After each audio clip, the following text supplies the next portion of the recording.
Hi everyone. I was going to go to sleep, but it's like the Lord impressed me to do a Periscope tonight, and I just came across a video that was done about a month ago from Doug Batchelor when he was I think in North Carolina, I believe, when he was giving that amazing prophecy seminar, and he did it on various topics. So this is on bowing to the beast, and being that we're at the end of times and the mark of the beast is coming on us before too long, I thought I would show this video because it'll explain everything, and then I'll talk a little bit about it afterwards. So without further ado, I'll turn the camera around and we can watch the video. It's about 24 minutes.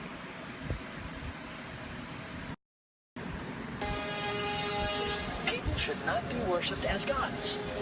That makes another god. That's why Daniel would not pray to Darius. But does the Catholic Church put itself in a position of making a man more than just a man? For over 40 years, Amazing Facts has been dedicated to sharing God's Word through media. This program features highlights from some of our best television broadcasts. We invite you to sit back and enjoy this edition of Amazing Facts Presents. I want to welcome you again to this special presentation of the Landmarks of Prophecy. And today we have a study talking about bowing to the beast. And it's based upon a story that we've already touched on. Beginning in Daniel chapter 2, you remember King Nebuchadnezzar had a dream of a giant image. Remember, the head was of gold. It outlines the history of the world, gives us those landmarks of prophecy. Silver, Medo-Persia. Bronze belly was Greece. The iron legs, Rome. Feet of iron and clay. The breakup of the Roman Empire. Nebuchadnezzar liked the part of it where it said, "You are this head of gold." But he didn't like the other part of the interpretation. It said, "After thee shall arise another kingdom inferior to thee." So he came up with an idea. He thought, if that great image, that great statue that I dreamed of represents the kingdoms of the world, if the top being gold represents Babylon, what if I make what I saw in that dream, except make it all gold? And I'll tell the whole world, this is going to be the God that we worship. Babylon will last forever.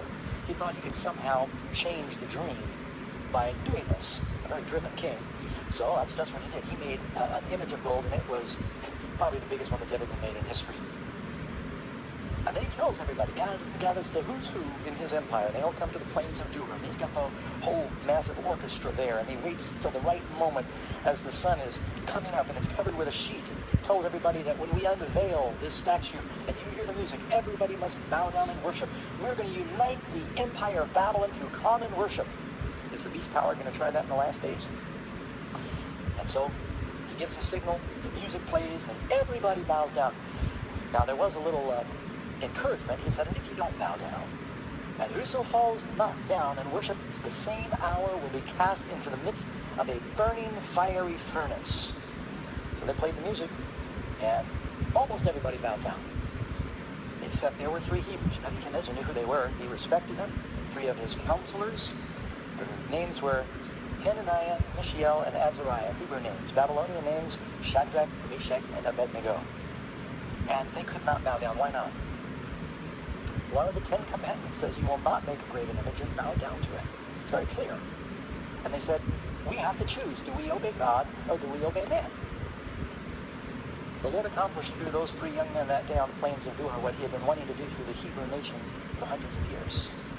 He had them stand up for him among the pagans and glorify God. Nebuchadnezzar was outraged. He said, did I get it right? Did you want to bow down? I'll tell you what, I'll give you another chance. Maybe you didn't hear it. I don't want to lose you guys. When I play the music, we'll play one more time. You bow down, or you're going to the fiery furnace. And what God is it that's going to save you? He knew they worship Jehovah. What God is going to save you from my hand? One of them answered and said, we're not going to bow down. You don't need to play the music again. But be it known unto thee, O king, that we will not serve thy gods, nor worship the golden image that thou hast set up. Nebuchadnezzar was in a rage and in his fury. Even as much as he loved these young men, he said, how dare you talk to me like that? I'm the king. This is a government law. He had them all tied up just as they were in their robes, strongest men in the kingdom, charged to the mouth of this furnace that was heated up 7 times hotter than it should have been heated. The waves of heat were just wafting out. All three of them were thrown in the furnace. And Nebuchadnezzar said, did not we cast 3 men bound into the midst of the fire? And his advisor said, that's true, okay. The king peering off into the furnace, he said, I see 4 men loose walking in the midst of the fire, and the form of the fourth is like the Son of God. You may go through fiery trials when you stand up for Jesus, but the good news is you don't go alone. Just like God sent his angel to Daniel in the lion's den, Jesus will come to you during the time of trial. He said, I will never leave you or forsake you. Amen? Now, that same test is something we're going to face in the last days. Question number 1. How does our story in Daniel relate to Revelation? We already saw this, Revelation chapter 13, verse 15. As many as would not worship the image of the beast should be killed. And we've got to know ahead of time what the beast is, and that we're not going to compromise our convictions. It's a death decree. It doesn't get any more serious than that. Number 2. Now, what are the 3 angels' messages in Revelation 14? Very quickly, Revelation 14, verse 7. This angel comes down from heaven. He says, fear God and give glory to him, for the hour of his judgment will come, or his come. His come. Worship him that made heaven and earth, the sea, and the fountains of waters. Now, you know where you find that phrase in the Old Testament? Most of Revelation can be found in other places in the Bible. That comes from the 4th commandment. You can see it there in Exodus 20. For in 6 days the Lord made the heavens and the earth and the sea and all that is in them. And he rested the 7th day. Therefore the Lord blessed the Sabbath day and hallowed it. This is a commandment that has largely been forgotten, or at least neglected by many Christians. And it may be the point of controversy in the last days. Just like you find in Daniel chapter 3, the government makes a law that says you need to break the 2nd commandment about idolatry. You've got to decide, do I worship God or do I break the 2nd commandment? Daniel chapter 6, the king makes a law that says everybody must worship Darius instead of God. Daniel has to decide, do I keep the 1st commandment or do I obey the government law? In the last days, the devil's going to take one of God's commandments. I believe it's the 4th commandment. And he's going to say, don't worry about that, even though we know what the Bible says. And tell us to change it. We're going to have to choose between obeying God and obeying men. It has to do with worship. It says the beast power will think to change times and laws. Only one commandment is both the time and the law. Revelation 14, continuing on with the 2nd angel's message. There followed another angel saying, what is it? Babylon is fallen. Not will fall, it's happening now. Fallen, that great city. Why? Because she, what does a woman represent in Bible analogy? So if Babylon is a woman, is it a true church or a false, a counterfeit? A compromise-based church. Because she made all nations drink the wine of the wrath of her fornication. And then you come to one of the most fearful messages in the whole New Testament. Revelation 14, speaking of the 3rd angel's message. If any man worships the beast and his image and receives his mark in his forehead or his hand, the same will drink the wine of the wrath of God. So these messages warning us about we're in a time of judgment. We must return to worshiping the true God. Do not worship the beast. Babylon is fallen. Come out of her, my people.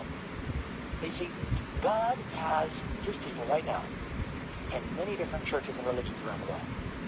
But the devil has brought all kinds of confusion. That's what Babylon is about. The Tower of Babel is confusion. Religious confusion has permeated the churches. All these different doctrines that divide us. We're going to come back on biblical unity based on truth. What does a beast represent in Bible prophecies? When I talk to you about the eagle, what country is often symbolized by the eagle? United States. When we say, oh, the bear, 7 problems with the eagle, who am I talking about? And the lion, well, several countries claim the lion, but Great Britain is. And when you say the dragon, you think China. That's what they use. And so when we say Mark of the Beast, most of us are picturing some diabolical-looking, horned-hoofed monster. And when you say the U.S. is one of these beasts in prophecy, people think you're being unpatriotic. But biblically, they use beasts to identify nations. You look in Daniel 7, verse 17. These great, what? Beasts, which are four what? 4 monsters. No, kingdoms. So when I say in the Catholic Church, the United States, are beasts, we're not calling them monsters. We're saying they are powers. They are political, religious powers. This is what the Bible says. They were kings or kingdoms. Let me read another verse here. Daniel 7:23. The 4th beast shall be the 4th kingdom upon the earth. All right, number 4. So we know what a beast is now. Now, with that as a background, I stood upon the sand of the sea, and I saw a what? A beast rise up out of the sea. Make a note, sea, because that comes up later. What does the ocean represent? Having 7 heads and 10 horns, and upon his horns 10 crowns, and upon his heads the names of blasphemy. This beast arises from the sea, What does sea or water symbolize biblically? You can look in Revelation 17. The angel tells John what the waters represent. The waters which thou sawest are peoples and multitudes and nations and tongues, meaning this power is rising up from a densely populated center of civilization. Where did the Roman Church rise up from? Rome. What was the center of civilization back during that day? Who was it that imprisoned John when he had his vision? Rome. Have you heard the expression, all roads lead to Minneapolis? No, that's not how it goes. And they all lead to Rome. Okay, so it was the center, and it's talking about many peoples, many nations. That's why Paul wanted to go preach in Rome. Ended up dying there, as did Peter. They wanted to go and get the gospel at this fountain of civilization. So that's where it would rise up from. Who gives the beast his power and his position? Revelation 13:2, and the dragon gave him his power and his seat and great authority. Now, the dragon, we know who's behind the dragon, is principally the devil. But in particular, in Revelation 12, it's also talking about the Roman Empire ruled by the Caesars, or pagan Rome. When you look at Revelation 12, and we have another study that's going to go into that, it talks about this beast power, the dragon, trying to kill all the male children in Bethlehem. That's in Revelation 12. What power is it that tried to kill all the baby boys? It was Rome. Rome, you got two Romes in prophecy here. You got Rome that is iron, and you have Rome that is iron and clay. One is political, military, the other is political, military, religious. Man is made out of clay.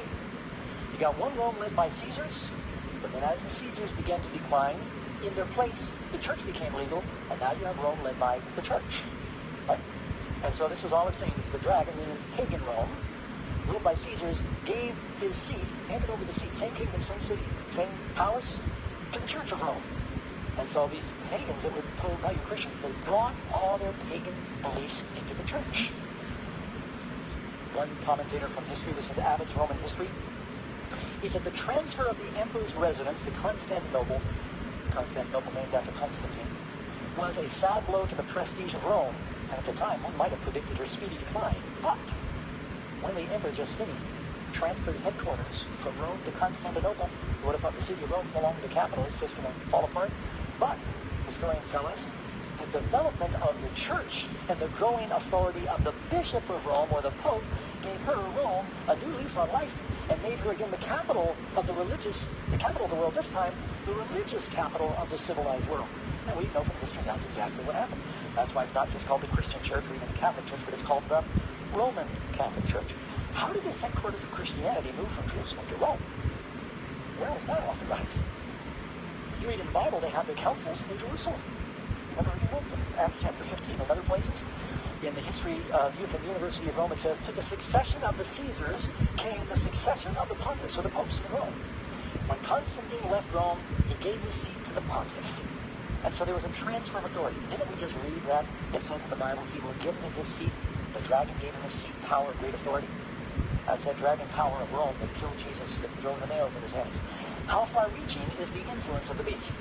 Well, it says he causes all, Revelation 13:3, he makes all the world to worship, and all the world wonders after the beast. It tells us in Revelation 13:7, and authority was given him over every tribe, tongue, and nation. It's a global power. Do you know what the word Catholic means? It means universal. Does anyone here not know that the Roman Catholic Church is a universal, not a church only, but a power? Are you aware that the Vatican is not only a religion, the Vatican is the smallest country in the world? It has ambassadors, it has its own money, it has its own railroad, it's very small, it has its own postal system, its own guard, Swiss guard. It is an independent country. What comes out of the mouth of the beast? Now, this is where it gets a little serious, friends, but we got to be honest. Revelation 13, verse 6, it says he opens his mouth in, what's that word, blasphemy, against God, to blaspheme his name.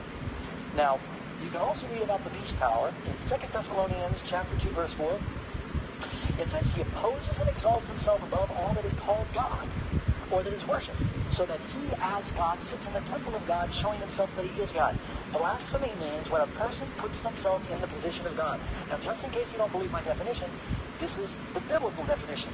If you look in John 10:33, it says that the Jews were preparing to stone Jesus. They answered and said, for a good work we do not stone you, but for what?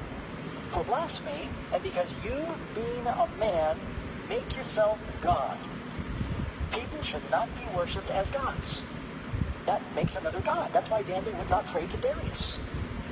But does the Catholic Church put itself in a position of making a man more than just a man? This is a quote from Pope Leo XIII. We hold upon this earth the place of God Almighty. That's actually a painting of him as well. Another definition for blasphemy. And the scribes and the Pharisees began to reason, saying, who is this that speaks blasphemy? Who can forgive sins but God alone? So for a man to claim the ability to forgive sins is blasphemy. Did Jesus say he could forgive sin? He did. What right did he have to do that? He is the Son of God. He told the woman, maybe it was Mary Magdalene, go and sin no more. He was going to forgive her. He told the man, let down through the roof. Your sins are forgiven. They said, that's blasphemy. And they were right, if he wasn't the Son of God. But when a man says, I have the authority to decide whose sins I'm going to forgive, that's defined as blasphemy. Now, here's from the book on Dignities and Duties of the Priests, volume 12. God himself is obliged to abide by the judgment of his priests, and either not depart or to pardon, as they either refuse or give absolution. The sentence of the priest proceeds, and God subscribes to it, saying, the man, the church, decides who is forgiven. Where the Bible doesn't say you have to confess your sins to a priest in order to be forgiven. The Bible says you confess your sins to God. You confess your faults to one another. How long would this first beast power, talking about Revelation 13:1, the first beast now, how long would be its primary rule? It gives us a time period. And power was given unto him to continue, how long? 40 and 2 months. 42 months, Jewish year, and 360 days, lunar calendar. 42 months was 3.5 years, 1,260 days. The legally recognized supremacy of the Pope began in 538. It's a very well-established date in history, when there went into effect a decree of Emperor Justinian making the Bishop of Rome the head over all the churches, definer of doctrine, corrector of heretics, and he was given an army to force people to believe. Now, did Jesus use an army of the believers? So it started to kill people that didn't believe what the church taught. Christian church was never told to do that. And then you can read, Vigilus ascended the papal chair in 538 under the military protection of Melisius. That's History of the Christian Church, Volume 3. What happened to the beast after the 42 months? You can read Revelation chapter 13, verse 3. I saw one of his heads as it was wounded to death, and the deadly wound was healed. And all the world wondered after the beast. Well, if you start with 42 months, a day in the Bible prophecies, how long? I've appointed you a day for a year. 42 months has 1,260 days, but that really means 1,260 years. If you start in 538 and you go 1,260 years, that comes to 1798. And so what happened in 1798? Do you realize that from 538 until 1798, the Roman Church had virtually uninterrupted power over Europe? But in 1798, following the wars of Napoleon sent his general Berthier into Rome. He abolished the papal government, and he established a secular one. At that time, the Roman Church received a deadly wound. They lost their sway over Europe. And many of the church leaders were slain during that time. The Pope himself was carried off into captivity in Valence, where he died. Now, it stayed that way. It looked like the church had lost its sway over Europe. But the deadly wound was healed. Here's actually a copy of the newspaper from 1929. This is the San Francisco Chronicle. When the Pope was once again reinstated as an independent country, it says, the Roman question tonight was a thing of the past, the Vatican was at peace. In affixing autographs to the memorable document, healing the wound. Isn't that interesting language? Didn't we find that? The deadly wound was healed? Healing the wound that had gone on since 1798. There was great cordiality displayed by both parties. This established, and Mussolini was instrumental in that, you heard of him. This established the Vatican once again as an independent country that had ambassadors going not now just to the leaders of Europe, but to the whole world. The U.S. has an ambassador to the Vatican. What does that mean? That's a lot of power.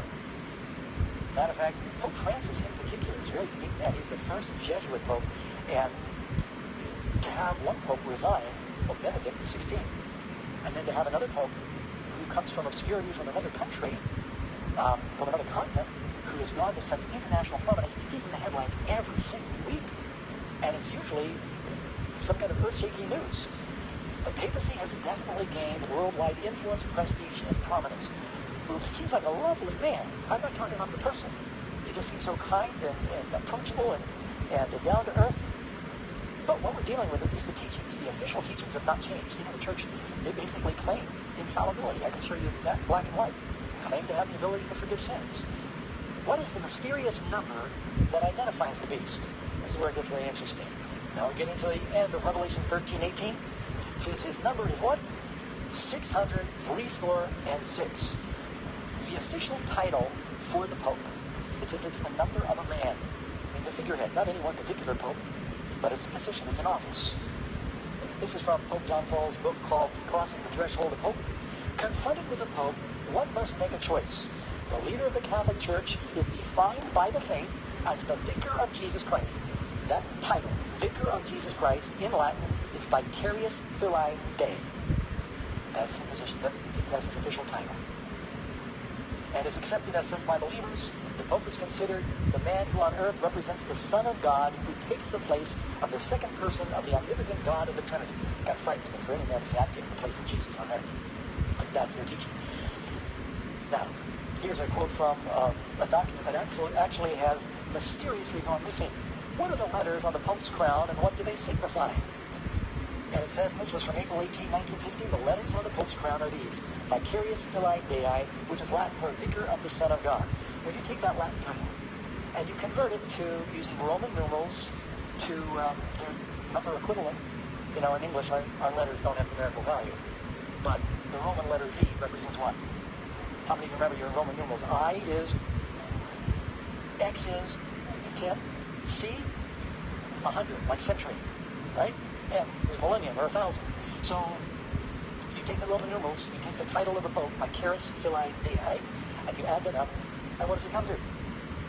666. It's the number of a man, his own title. Throughout Revelation, that number 7 represents perfection or completeness. The number 6 represents imperfection. It's the basis for the Babylonian system of calculation. A 666, therefore, symbolizes a triple union of air, the union of the dragon, the beast, and the false prophet. The Bible is what we need to go by. Amen? The Bible says that we're not bound down to statues, right? The Catholic Church says that we can bow down and should to statues. The Bible teaches that all Christians are saints and priests. The Catholic Church teaches that saints and priests are a special class within the Christian community. The Bible teaches that we should call no religious leader father. Matthew 23:9. Jesus had called no man father. You have one Father which is in heaven. Of course, the Catholic Church tells us to call priests and the Pope father. The Bible teaches to confess your sins to God only. The Catholic Church says you must confess your sins to the priest for forgiveness. The teaching of purgatory, limbo, prayers for the dead are nowhere in the Scriptures, but they're relics of paganism that found their way into Christianity. And before Jesus comes, he's calling his people out of Babylon. There are good, loving, spirit-filled people in many different churches who have been confused by unbiblical teachings, and God is wanting people to return to biblical truth. Stay tuned. Pastor Doug will be right back with this week's special free offer. There you can see how prophecy is being fulfilled. When you talk about bowing to the beast, we know that people now are bowing to him. Like, you know, everywhere the Pope goes, people just line up by the millions and to wait for the Pope to show up. Outside the Vatican, I've seen the Forerunner Chronicles and watched the Leopard Vision, where the people are there by the scores, waiting to see the Pope. And all he is just a man. And that's what I'm saying. They're bowing down to a man. Don't they realize that they shouldn't be doing that? And also, the priest will go into the confessional, and people will go in there and confess their sins to the priest as if he can forgive them their sins. He cannot forgive them their sins. He's just a man. God is the only one that can forgive sins. A priest cannot do it.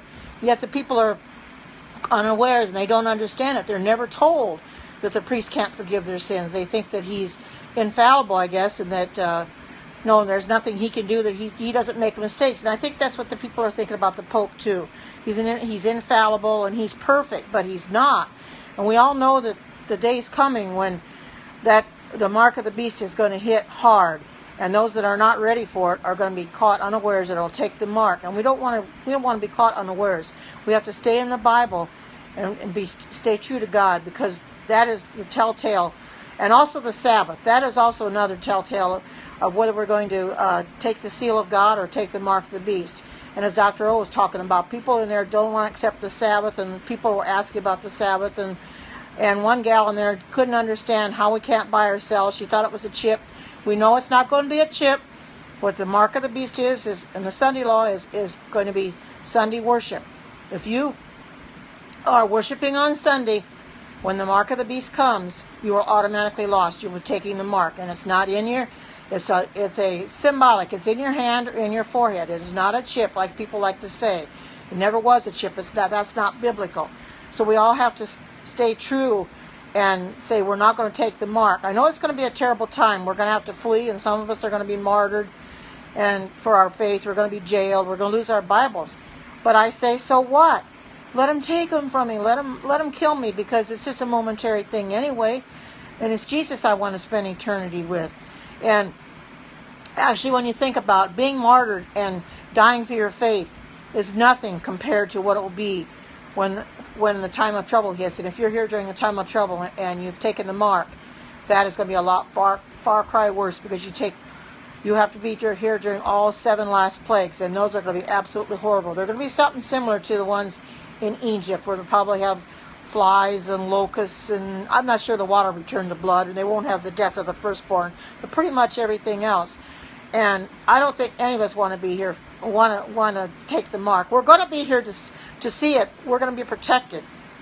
We're going to be here like Israel was there in Egypt. They had to be there during the 10 plagues, and we have to be here for the 7 last plagues too. But we know God will protect us. Our bread and water will be sure, and we just have to stand fast. Now, there is going to be a time when we're going to have to flee.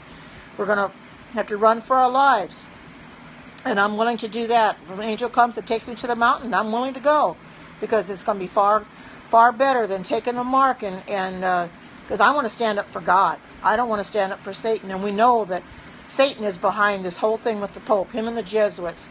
That it's really a bad thing, and the Pope wants to be God, and he can never be God, and that's just going a little too far, I think. But we as Adventists know that God in heaven is the one that we serve, not a man here on earth. And why people want to bow down to a man, that's all he is just a man, I don't know. I guess he has a lot of power over them for some reason, and they think they have to fall down and worship him. And you see the Pope goes to places and he kisses the rug or whatever, kisses the ground or wherever he might be, and people will kiss his ring, and he kisses babies and stuff like that. And I'm thinking, ew, I wouldn't want him kissing my hand or anything like that. I would shun away from him. I wouldn't even walk across the street to see him. But sad to say, there's going to be a lot of people that are going to fall for him. They are now. I've seen a YouTube video a while back where he was on an airplane, and the people just flocked to him on that airplane. I wouldn't want to be on the same airplane with the Pope. I mean, it's like they treat him like some kind of God. And like I said, they're so unawares, they're so deceiving, or he's so deceiving, that he's deceiving them thinking that he's okay and what they're doing is right.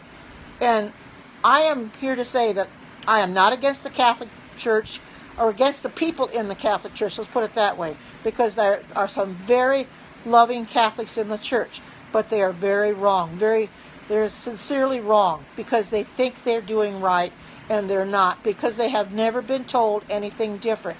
And they don't have a Bible to read, as I understand. They got a Catholic Bible, and it's not a very good Bible at that, and I doubt if they use that very much either.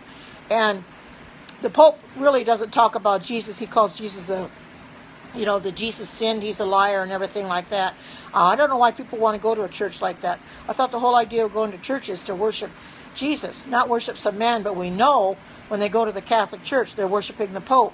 They're not worshiping Jesus, and that's a sad, sad thing. So we have to keep our mind on Jesus at all times and not get caught in Satan's snare, because that's exactly what he's trying to do. Right now, we're getting persecuted an awful lot. I was somebody on Twitter, and I had mentioned this last night. Now, some of you may be in here that weren't here last night, but I had done a scope a few nights ago on the homosexual lifestyle, and it's in my profile. So if anyone want to see it that haven't seen it, you can do that.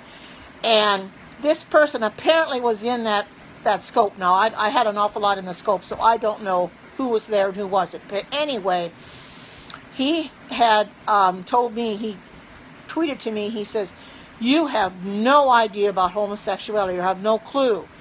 And I tweeted back to him. I says, well, all I can tell you is it's an abomination to God, and if you're in that lifestyle, when Jesus comes, you're destroyed. Well, he come back, and not too long after that, and said that we're in a cult because we're Seventh-day Adventists. And I says, well, you have no proof that we're in a cult, and there's nothing I can do if you're not going to accept anything anyway. So that's as far as it went. I have not tweeted him back or anything like that. You know, I think he wants me to keep after him, but I'm not going to give him the benefit of the doubt, because that's what Satan wants me to do, because I know he's for Satan. And I'm not even sure he's a religious person at all. He seems more like an atheist to me anyway. But so got to be aware of things like that. They're going to happen. That's the first one that's done to me on Twitter, but I guess I can expect it now, because us being Adventists, like I said, we're being persecuted. We're called a cult, and one in Dr. O's cult called us a cancer, and I was very upset about that, and I said, you don't do stuff like that. That's offensive, because we're not a cancer. We're doing what God asks us to do.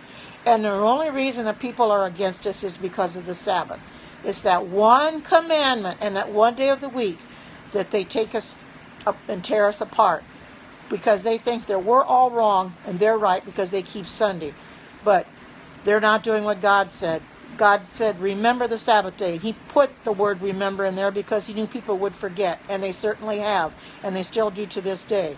So I hope all of you will remember to stay true to God and stay true to the Sabbath, read your Bible, and tell those that you see that around you that if you know they're doing something wrong, you can correct them, but correct them in love.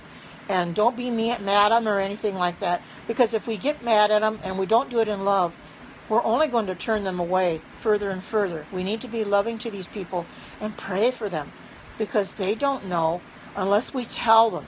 And I'm so glad that a lot of people come into Dr. O's scope that I can try to help them understand things too. Because the one in there tonight, she couldn't understand how, if we don't buy or sell, what that constitutes. She couldn't understand it. She thought it was a chip, and I kept telling her it wasn't a chip. She said, then what happens if you don't buy or sell? And I says, you don't take the mark if you don't buy or sell. I says, you can be killed. But it seems like she just couldn't get it. It was not, she wasn't understanding it. And I just told her, I says, well, I'll pray for you that God gives you the understanding. And if there's anybody in this scope that doesn't understand about the mark of the beast, I hope that you get your Bible out and start reading it too. And read about the image there in Doug was talking about, Doug Batchelor was talking about the image there in Nebuchadnezzar's image. He had an image of all of gold, and he wanted the 3 Hebrews to bow down to the image, and they wouldn't bow down, and that's why they were thrown in the fiery furnace. We know that's coming a day where we're going to have to take that. We may be thrown in the fire. We don't know. We don't know what it's going to be, but we have to be prepared for that day and be like those 3 Hebrew boys and say, no, we're not going to yield. We're going to, if you do whatever you have to us. So I hope that you all remember that and stay true to God, stay true to the Bible, and especially stay true to the Sabbath. I'm going to call it quits now, but I want to thank everyone that came in tonight, the live viewers as well as the replay viewers, and I hope you all have a blessed night or day wherever you might be, because I know we're in different time zones. Take care. I love you all. God bless you, and bye-bye.